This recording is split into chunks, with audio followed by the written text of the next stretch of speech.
రాజులకు రాజు ప్రభులో ప్రభు అయిన యేసుక్రీస్తు నామమున మీకు శుభములు. ఈరోజు దేవుడు మనకు అనుగ్రహించినటువంటి వాక్య ధ్యానము సామెతల గ్రంథము 24వ అధ్యాయము 5వ వచనము. జ్ఞానము గలవాడు బలవంతుడుగా ఉండును, తెలివి గలవాడు శక్తిమంతుడుగా ఉండును. ప్రియులారా, ఈ వాక్య భాగాన్ని మనం పరిశీలించినట్లయితే ఈ లోకంలో ప్రతి ఒక్కరూ కూడా తెలివి కలిగి జ్ఞానము కలిగి బలముతో జీవించాలి అని కోరుకుంటూ ఉంటారు. మరి వాక్యం కూడా ఇదే సెలవిస్తుంది కదా. జ్ఞానం కలిగిన వాడు బలవంతుడుగాను, తెలివి కలిగిన వాడు శక్తిమంతుడుగాను జీవిస్తాడంట. మరి ఈ బలము, ఈ జ్ఞానము, ఈ శక్తి, ఈ తెలివి ఇవన్నీ కూడా మనం పొందుకొని జీవించాలి అంటే ఎలాగ సాధ్యమవుతుంది? ఎందుకంటే మనకు ఉండేటువంటి మానవ హృదయంతో, మానవ స్వభావంతో ఆలోచిస్తే మన యొక్క జ్ఞానం అనేది పరిమితంగానే ఉంటుంది.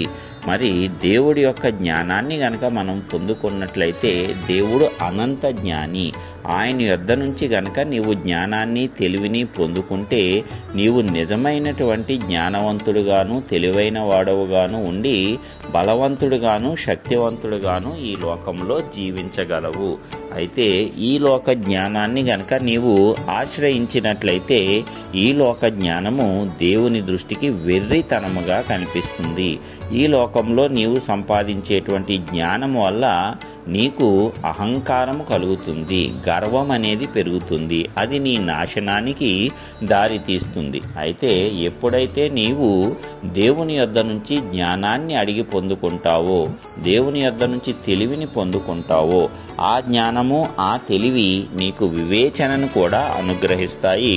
మరి వాటితో నీవు ఏ రీతిగా నడుచుకోవాలి, ఏ రీతిగా నిన్ను నీవు తగ్గించుకొని వినయం కలిగి నడుచుకోవాలి అనే దానిని ముఖ్యంగా నేర్చుకుంటావు. ఎప్పుడైతే దేవుడు నిన్ను హెచ్చించిన కొలది నీవు నిన్ను తగ్గించుకుంటూ ఉంటావో అది నిజమైనటువంటి జ్ఞానము, నిజమైనటువంటి తెలివి. అప్పుడు నీవు అందరికంటే బలవంతుడిగా ఉంటావు, అందరికంటే శక్తిమంతుడిగా కూడా ఉండగలవు. ఎందుకంటే యేసయ్య మరి ఆ రీతిగానే ఈ లోకంలో జీవించాడు. ఆయన సర్వశక్తిమంతుడైనా సరే ఈ లోకంలో రావటానికి తన యొక్క మహిమను తగ్గించుకొని తండ్రి మాటకు విధేయత చూపుతూ ఈ లోకంలో మానవునిగా ఆయన ప్రవేశించాడు. అయితే ఎల్లప్పుడూ తండ్రి యొద్ద ఆయన ప్రార్థన చేస్తూ ఆ యొక్క జ్ఞానాన్ని, తెలివిని పొందుకున్నాడు. కాబట్టి ఆయన శక్తిమంతుడిగా ఉన్నాడు, ఆయన బలవంతుడిగా ఉన్నాడు.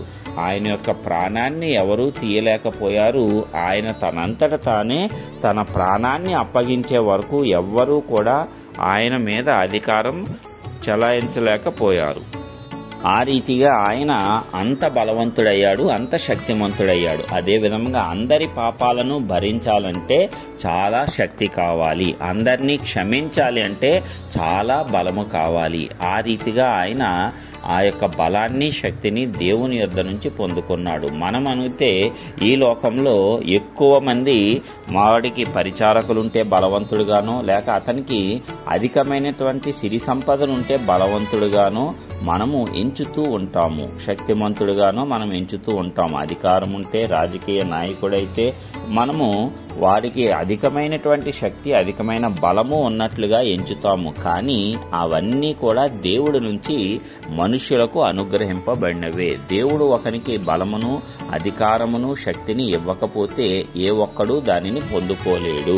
మరి అలాగా దేవుని యొద్ద నుంచి పొందుకున్నప్పుడు దేవునికే మహిమ చెల్లేలాగున దేవునికి లోబడి మనము జీవించాలి. అంతే తప్పిస్తే ఇదంతా కూడా నా సొంత సామర్థ్యము, నా సొంత ప్రతిభ వల్లే వచ్చింది, నేనే అనేటువంటి అహంకారాన్ని గనక ప్రదర్శించినట్లయితే అది నీ నాశనానికి దారి తీస్తుంది. నీ ఉన్నటువంటి స్థితి నుంచి పడిపోతావు. అనేకులను మనము ఈ యొక్క లోకంలో ఆ రీతిగా చూస్తూనే ఉన్నాము.